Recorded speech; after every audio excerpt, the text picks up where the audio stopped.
Merci beaucoup. Tout d'abord, je vous salue tous. Merci à toutes et tous d'être là pour nous écouter. Et bonjour à toutes et tous.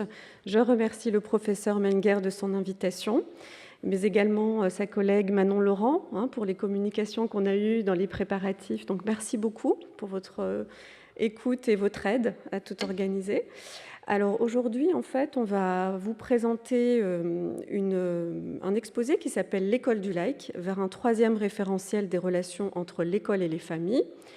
Et donc ça va être les résultats d'une enquête toute fraîche qui est parue très récemment, donc au mois de septembre de cette année, aux presses universitaires de France, donc qu'on a menée avec mon collègue Jean-Paul Paillet. Donc cette enquête, elle porte sur des applications numériques pour l'école primaire. Donc vous avez ici quelques noms, des applications auprès desquelles on a enquêté. Donc Benelius School, Classroom, ClassDojo, Classly plutôt, Edimove, One, Skolnet et Toute mon année. Donc ce sont des applications de communication entre enseignants et parents qui sont apparues assez récemment, donc dans les années 2010. Donc vous voyez, c'est encore assez neuf. Et c'est un phénomène qui est très bien implanté en fait dans les écoles nord-américaines, alors qu'en France, on est plutôt sur un phénomène plus récent où ces applications, ces éditeurs privés sont encore à la recherche de marchés, donc cherchent des marchés, cherchent à se diffuser sur le territoire, et également en se livrant à une concurrence très forte, puisqu'il faut savoir que ces applications ne sont pas seulement présentes dans les écoles, mais on peut également les trouver dans les crèches, dans les centres de loisirs également. Donc nous, notre enquête, on l'a menée auprès de différents acteurs. D'abord, donc, au cœur de notre enquête, les professeurs des écoles. Donc, ce sont eux qui choisissent les applications. Ce sont eux qui décident d'utiliser une application et l'application qu'ils souhaitent utiliser. Donc, on est vraiment ici sur le principe d'une liberté pédagogique très très forte, c'est-à-dire que l'enseignant du premier degré, dans sa classe, peut choisir d'utiliser telle ou telle appli comme il choisirait d'utiliser tel ou tel manuel. Vous voyez, c'est vraiment une liberté pédagogique ici qui lui est permise. On a également enquêté auprès des parents utilisateurs. Donc eux, ils ne choisissent pas l'appli, donc ils sont dépendants de l'application qui est choisie par l'enseignant de leur enfant. Et nous avons également enquêté auprès des éditeurs de ces applications. Donc ce sont des entreprises privées qui vont faire un travail en fait auprès des enseignants, pour vendre, entre guillemets, leur application et susciter l'intérêt, l'engouement des enseignants à l'utiliser, mais également auprès du ministère de l'Éducation nationale. On ne va pas vraiment développer ce point ici, mais si ça vous intéresse, je vous invite vraiment à lire notre ouvrage, puisqu'on développe vraiment ce point, c'est-à-dire le lien entre l'institution publique et ses éditeurs privés, et comment une application va être permise, puis freinée, et tous ces jeux en fait aussi de va-et-vient entre le public et le privé. Alors, donc ici, déjà, le point commun donc, entre ces applications, donc on a mis un titre un petit peu peut-être provocateur peut-être en sociologie de l'éducation, donc enseignants, community manager et parents followers. Donc le point commun donc, entre ces applications, c'est leur filiation avec le modèle du réseau social. Donc ça, c'est vraiment la nouveauté de ces applications, c'est que l'enseignant développe des compétences en communication et anime sa communauté de parents d'élèves, donc comme un community manager, c'est-à-dire un animateur de communauté comme sur un réseau social. Et les parents follow, c'est-à-dire suivent les publications de l'enseignant. En cela, donc, ils sont des followers de ces publications. Donc là, on n'est vraiment pas du tout sur le modèle de ce qui est très répandu donc en France dans le secondaire, c'est-à-dire Pronote. Donc on diffère vraiment de ce type de cette application, puisque Pronote, pour vous le rappeler peut-être, je pense que tout le monde la connaît, mais quand même, c'est plutôt l'emploi du temps. les informations très pratiques et puis les notes, voilà, des supports pédagogiques, etc. Ici, on est plutôt sur la dimension réseau social, même si certaines des applications auprès desquelles on a enquêté intègrent également une partie plus, on va dire, ENT, donc espace numérique de travail. Et en quoi est-ce que les applications auprès desquelles nous avons, sur lesquelles nous avons enquêté empruntent au réseau social? C'est surtout sur leur fonctionnalité, mais également sur leur identité visuelle. Donc si vous allez taper dans une barre de recherche les applications, la Benelius School ou Classly ou Toute mon année, vous verrez vraiment que en termes d'identité visuelle, on est vraiment sur quelque chose qui se rapproche de Facebook et d'Instagram. On est vraiment sur ce type de dessin, de couleurs, c'est très travaillé. Et puis aussi, toujours sur le lien avec Facebook et Instagram, ce sont le fil de publication ou story. Donc l'enseignant va publier des stories. Et puis il y a une messagerie privée sur laquelle on peut entrer en communication, en discussion directement avec l'enseignant de son enfant. Donc en même temps, c'est un réseau social, mais c'est un réseau social scolaire et c'est un réseau social fermé dans le sens où, sur les réseaux sociaux ordinaires, des personnes extérieures peuvent demander à y pénétrer et en faire partie, en être membre. Ici, la communauté elle est fermée, elle est restreinte aux parents d'une classe, aux parents d'un établissement. Vous voyez? Et puis, donc en cela, c'est quand même un espace protégé. Et en plus, et ça c'est important également de le souligner, c'est que ces applications respectent le règlement général de protection des données, donc le fameux RGPD, qui empêche la diffusion des données des utilisateurs. Alors, hop.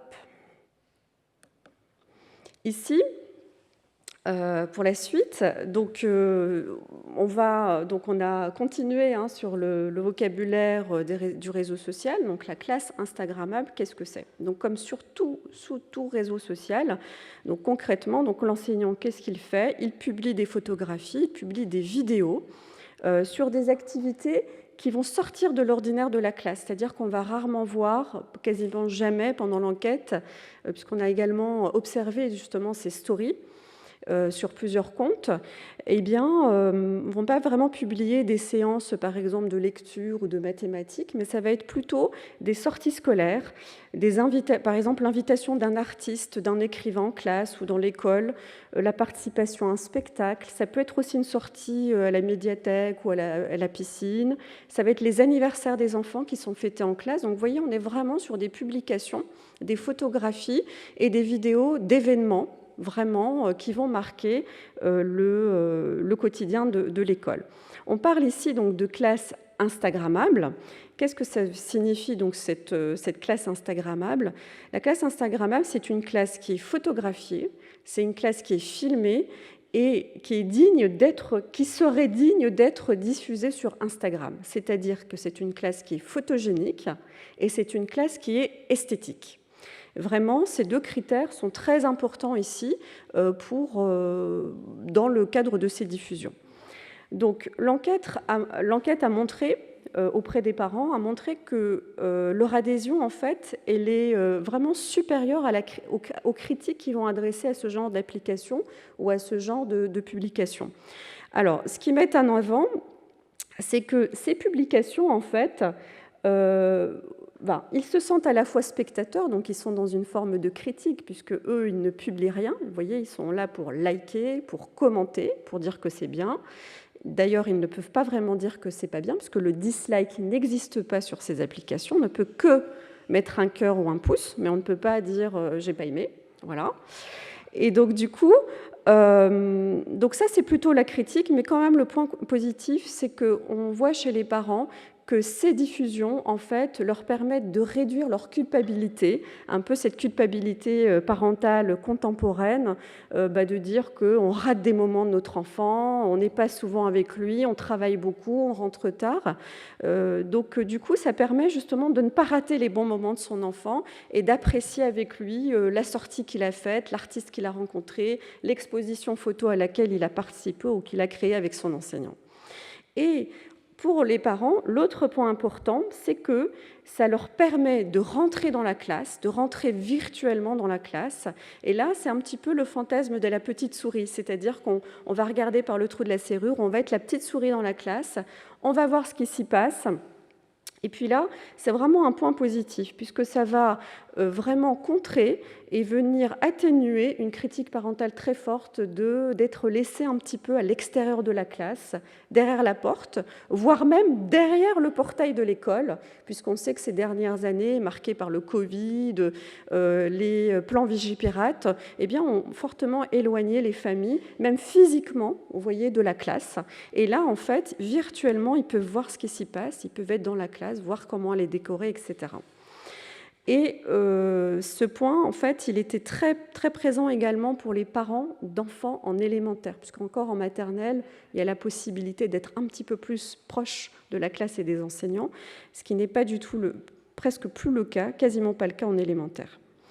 Alors ici, on vous a proposé des extraits d'entretien justement pour illustrer un peu nos propos et pour vous montrer aussi comment, du point de vue des parents et du point de vue des enseignants, justement, s'expriment ces différentes analyses, ces différents résultats. Ici, on a le témoignage d'une mère de famille. Donc, il dit « Ce qui est très sympa, c'est quand les maîtresses partagent des photos, on rentre un petit peu dans la vie de la classe et c'est chouette. Ça fait comme on fait à la crèche, on avait pas mal d'échanges sur ce qui se faisait dans la journée, pas mal de photos, et une fois arrivé à l'école maternelle, boum, plus rien. Là, avec l'application, c'est voir un petit peu comment ça se passe dans la classe, avoir quelques petites infos, parce que les enfants, ils ne racontent pas toujours. Elle prend une petite voix, « Qu'est-ce que tu as fait aujourd'hui ?»« Rien. » Donc voilà, c'est avoir un petit œil dans la classe, comme elle disait à la crèche, se transformer en petite souris pour voir un petit peu ce qui s'y passe. Par curiosité, pour avoir des infos. Donc on a vraiment ici les parents qui trouvent leur intérêt dans ces applications, ces diffusions. Là, un autre extrait d'entretien qui est un peu plus critique, puisque j'ai dit, la majorité des enseignants utilisateurs vont soigner les photos, vont soigner les vidéos, vont soigner la classe. Ça va être vraiment des très belles photos, c'est très esthétique, on voit vraiment des belles classes. Mais certains vont être assez critiques aussi par rapport à cette recherche esthétique qui leur paraît parfois excessive. Donc là, on a une enseignante qui dit « La classe, ce n'est pas un spectacle. On n'est pas là pour mettre en scène sa pédagogie, on est là pour faire réussir les élèves. » C'est vrai que le côté réseau social, il faut que ce soit beau, il faut que ce soit instagrammable, etc. Je prends beaucoup de recul par rapport à ça. Alors, c'est peut-être aussi parce que j'ai quand même enseigné quelques années. Je sais qu'une classe, c'est souvent en bazar, et c'est aussi ça, une classe qui travaille, c'est pas beau. Les affichages de travail ne sont pas forcément magnifiques. Voilà, tout n'est pas instagrammable. Parfois, c'est le bazar. Ce n'est pas une communauté, on n'est pas là pour se vendre aux parents quand on est enseignant. Donc on a vraiment les deux côtés aussi des points de vue des enseignants, mais également des parents. Alors, maintenant, donc cette manière, donc de quelle manière, en fait, ces applications de communication, ces réseaux sociaux, transforment le métier de parent? Et là, c'est le point qui va nous intéresser maintenant. Donc on a mis ici un peu aussi quels sont les savoirs et les stratégies ordinaires des parents que les parents vont développer à force de fréquenter justement ces nouveaux outils. Alors déjà, la première chose, c'est qu'on voit que ces applications induisent de nouvelles tâches parentales. La première, c'est la compétence et la capacité à être réactif. Il faut être réactif, c'est-à-dire que, donc je vous situe un petit peu l'utilisation. Moi, j'ai été moi-même utilisatrice, donc je sais ce que c'est, je sais très bien ce que c'est. C'est-à-dire qu'on peut recevoir des publis au fur et à mesure de la journée. On peut en recevoir une à 9h le matin, une à 13h, une pendant l'heure de midi. Certains enseignants vont plutôt différer, c'est-à-dire faire les publications en fin de journée, mais on peut vraiment avoir des choses très instantanées. Et le travail des parents, c'est de réagir tout de suite. Et il doit être réactif, il doit liker, Donc ça, c'est un point très important. Et il doit reconnaître en fait le travail de l'enseignant, son engagement auprès des élèves, son travail. Et puis aussi, et c'est là aussi un point qui est particulièrement compliqué, complexe pour les parents, c'est la maîtrise d'un nouveau langage qui est à la fois formel et fun. C'est-à-dire que c'est un langage qui est hybride, qui va être très formel, parce qu'attention, on s'adresse quand même à l'enseignante ou à l'enseignante de son enfant, donc on ne peut pas non plus être trop familier, mais en même temps, on ne peut pas être aussi formel que dans un mail, que dans un message ou dans une lettre, vous voyez, dans le carnet de liaison, papier, etc. Donc il faut être à la fois fun et formel, donc il faut être cool en fait, il faut vraiment développer ce mode langagier très particulier. Et donc, je pense que tout le monde se fait cette réflexion dans sa tête, c'est que ces nouvelles compétences parentales, on verra dans la suite de la présentation, c'est mon collègue qui en parlera, vont également produire de nouvelles formes d'inégalité entre les familles qui vont justement pouvoir être réactifs, c'est-à-dire avoir le téléphone tout près, et puis qui vont savoir développer ce nouveau langage de communication avec les profs, avec les professeurs. Alors, finalement, les parents sur ces réseaux sociaux, ils sont plutôt passifs, voyez, c'est-à-dire qu'ils doivent réagir, ils doivent développer des compétences, ils doivent liker, envoyer des emojis. Donc c'est ça, ce langage, il n'est pas juste, c'est pas juste des mots, c'est aussi des emojis, des petits smileys. Vous savez, il faut savoir envoyer le petit cœur au bon moment, le smiley qui rit, celui qui est mort de rire, etc. Et là, les parents, en fait, ils sont spectateurs, c'est-à-dire qu'ils peuvent liker. Ils peuvent écrire un message en privé à l'enseignant, ils peuvent commenter dans des petits commentaires, mais là encore, ils doivent faire très attention de ne pas envoyer des commentaires trop longs ou trop impliquants ou trop critiques.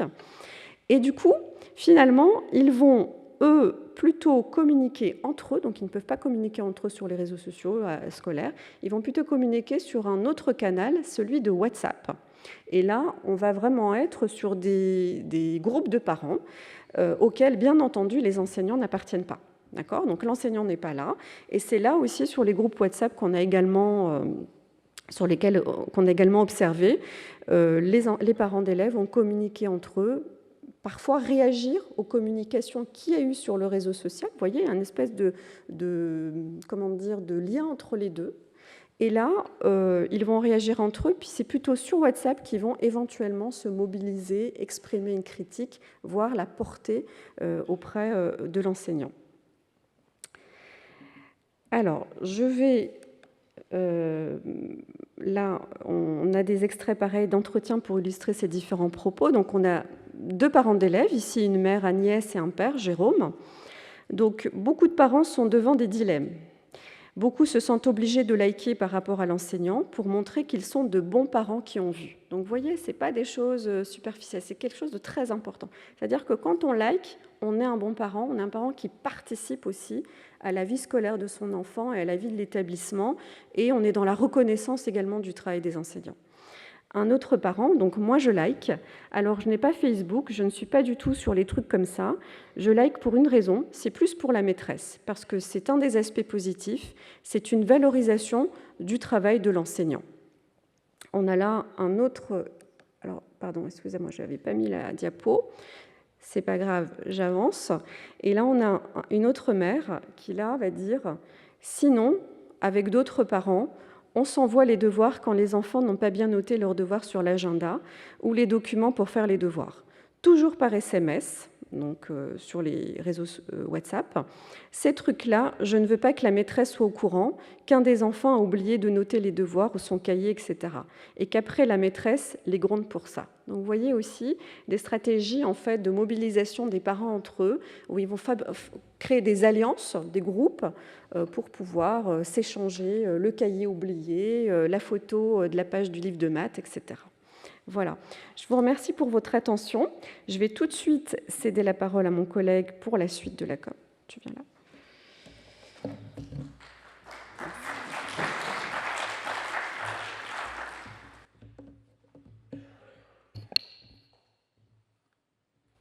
Voilà, je prends la suite.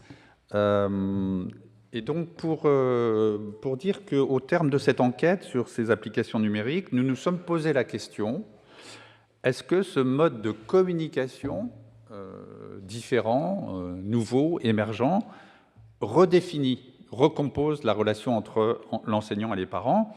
Et également, plus loin, est-ce qu'on peut entrevoir à partir de cette nouvelle façon de communiquer l'émergence peut-être d'une nouvelle configuration dans la relation entre l'école et les familles?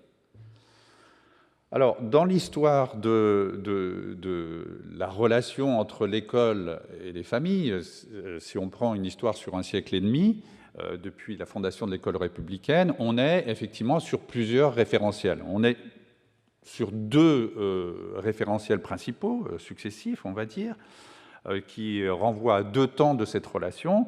Le temps de la fondation de l'école républicaine, dans lequel la mise à distance des familles va servir le projet de construction d'une nation unifiée.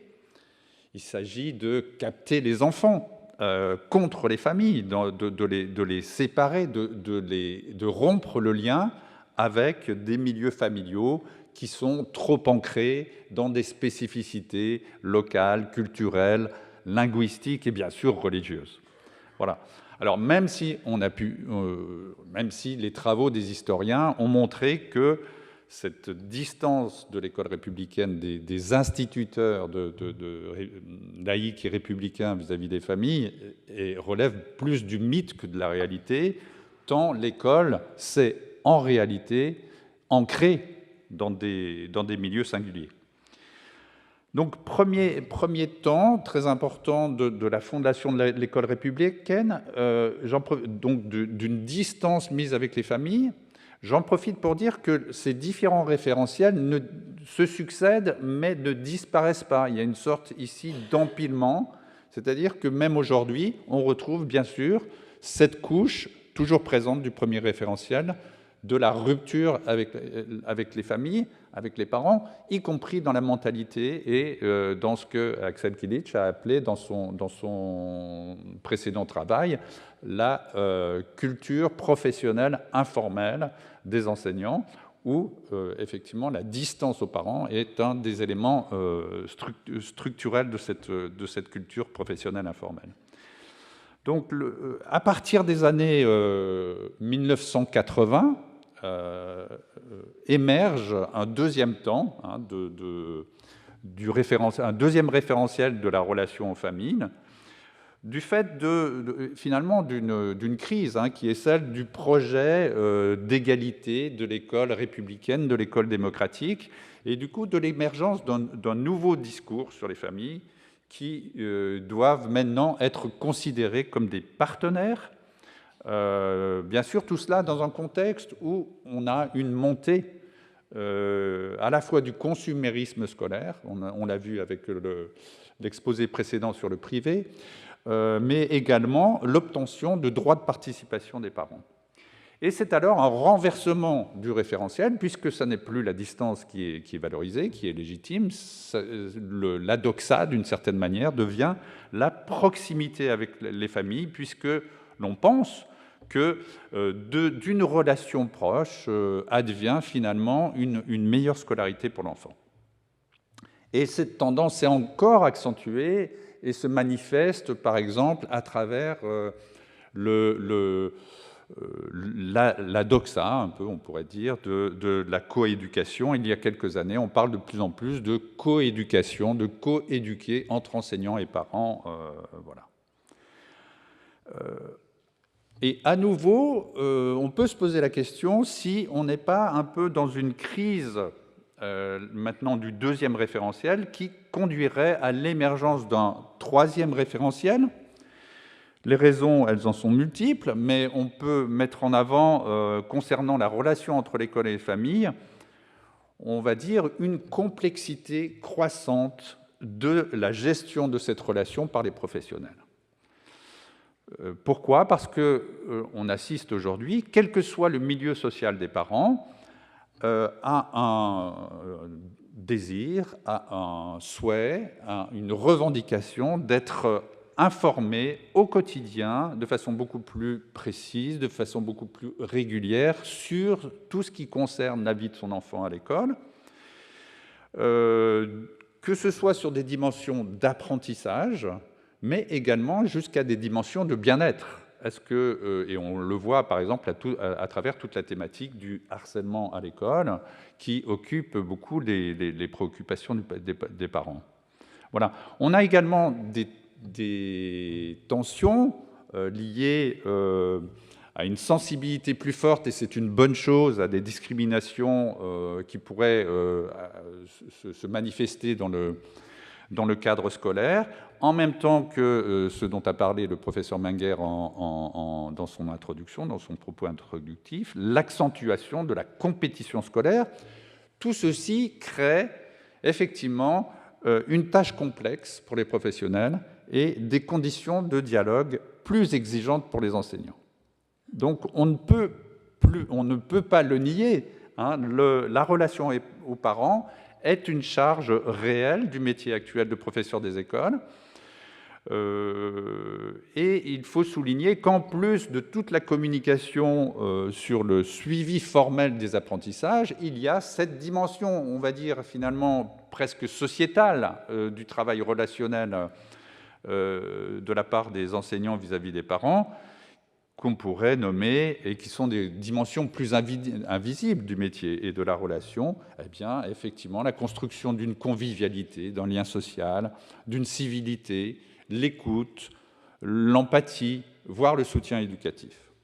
Et d'une certaine manière, on pourrait dire que ces applications, elles arrivent à un moment donné de complexification de cette tâche relationnelle avec les parents, et d'une certaine manière, elles outillent les enseignants pour réaliser ces tâches complexes. Donc on peut dire que ce nouveau référentiel part des préoccupations et des besoins des enseignants et des parents à la fois. Du côté des parents, c'est le besoin d'une information plus régulière et plus large sur l'enfant, sur sa scolarité, sur son quotidien. C'est également la demande d'une relation plus distinctive, plus privée, on va dire, avec l'enseignant de son enfant. Et d'une certaine manière, ce troisième référentiel émerge d'une transformation par le bas. Ce sont les acteurs, finalement, les acteurs ordinaires, professionnels et usagers, qui portent ce nouveau référentiel. Mais dans toute l'histoire des référentiels, concernant la relation entre l'école et les familles, c'est à la fois un mouvement du haut et un mouvement du bas. Donc il n'est pas impossible qu'à un moment donné, ce soit repris par l'éducation nationale. Alors ce troisième référentiel, il est intéressant parce que c'est un référentiel qui hybride proximité et distance. C'est un référentiel qui, à la fois, du fait d'une technologie digitale, va rapprocher, alors via les applications numériques, va rapprocher effectivement les deux parties, mais c'est aussi du fait que c'est une technologie virtuelle, un outil qui va pouvoir mettre à distance les parents. Voilà. Et d'une certaine manière, on va dire que de manière soit voulue, soit subie, les deux parties vont s'arranger d'une relation faite à la fois de proximité et de distance. Au bout du compte, ce n'est pas la communauté que les uns et les autres recherchent, mais plutôt une communauté numérique qui correspond bien à ce qui a été analysé par les sociologues spécialistes des réseaux sociaux comme une communauté de liens faibles, c'est-à-dire être en lien, mais sans trop d'intensité, pouvoir préserver ses espaces propres, l'école d'un côté, l'espace pédagogique d'un côté, l'espace familial de l'autre, tout en créant un climat de convivialité. Alors, la question... voilà, ça marche aussi là-dessus. La question... Ah oui, alors, quelques extraits d'entretien pour illustrer l'aspect à la fois, ici, proximité. Donc, une professeure des écoles en réseau d'éducation prioritaire nous dit... Quand on fait une publication, les parents ils viennent nous mettre un pouce, un like, et puis je fais des blagues. des choses typiquement qu'on ne fait pas d'habitude. La semaine dernière, j'ai fait une séance d'anglais. J'ai fait des dessins au tableau à main levée de chiens, cochons, vaches. Donc j'ai marqué aux parents sur l'appli, petite séance d'anglais, vocabulaire des animaux, et la maîtresse a sorti ses meilleurs talents de dessinatrice avec le smiley mort de rire. Tous les parents ont répondu avec des smileys qui se marrent. Plus loin, quand j'ai eu mon premier enfant, j'ai envoyé une petite photo sur Classroom. Les parents ont fait faire des messages vocaux à leurs enfants. « Coucou maîtresse, il est très beau ton fils. » Voilà.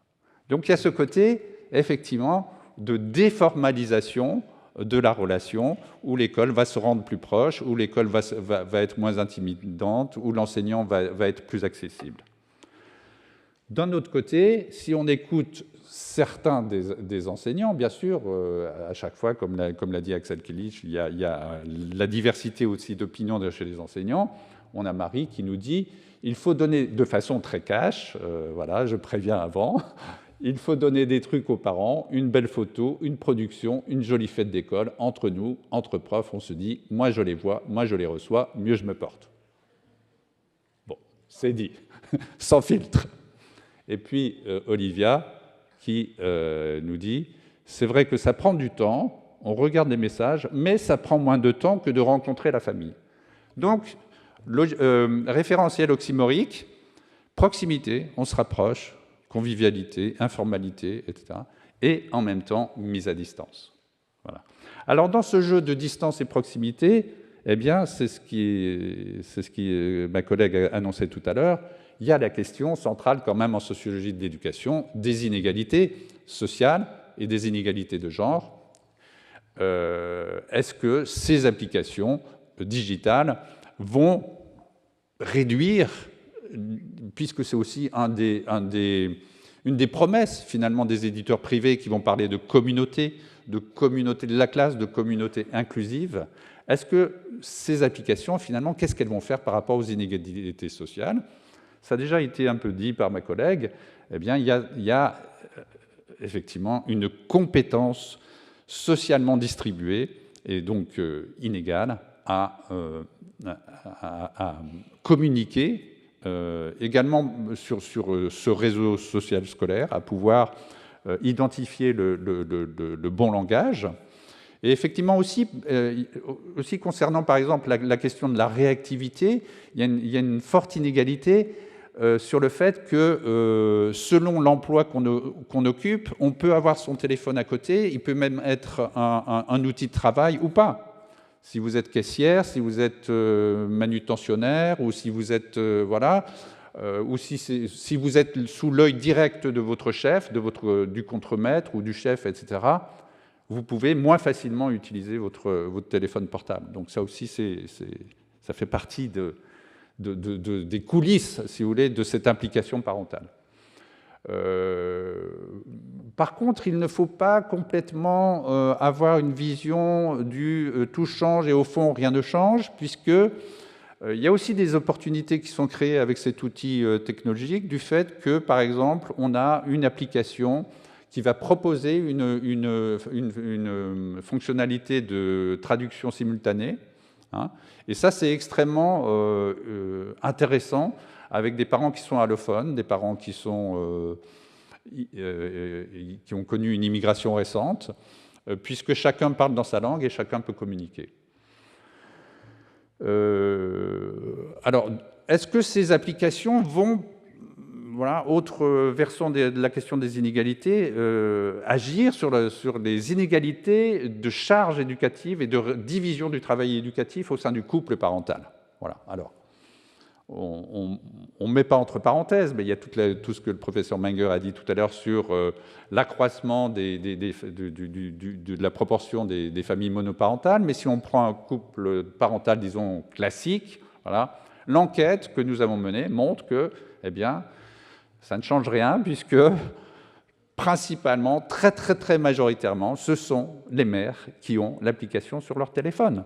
Donc ce sont elles qui reçoivent les messages, qui réagissent, qui likent, et j'ajoute à ce qu'a dit ma collègue, pas seulement pendant la journée, mais ça peut être aussi en soirée, ça peut être le week-end, ça peut être pendant les vacances scolaires, lorsque l'enseignant a décidé, quand il envoyait ces messages et quand les parents reçoivent des notifications. Donc ici, on peut conclure, en tout cas, ou observer sur la base de notre enquête qu'il y a plutôt un accroissement de la charge mentale pour les mères par rapport à la gestion de cette communication digitale avec l'école. Et je laisse la parole à Axel Kilic pour la conclusion.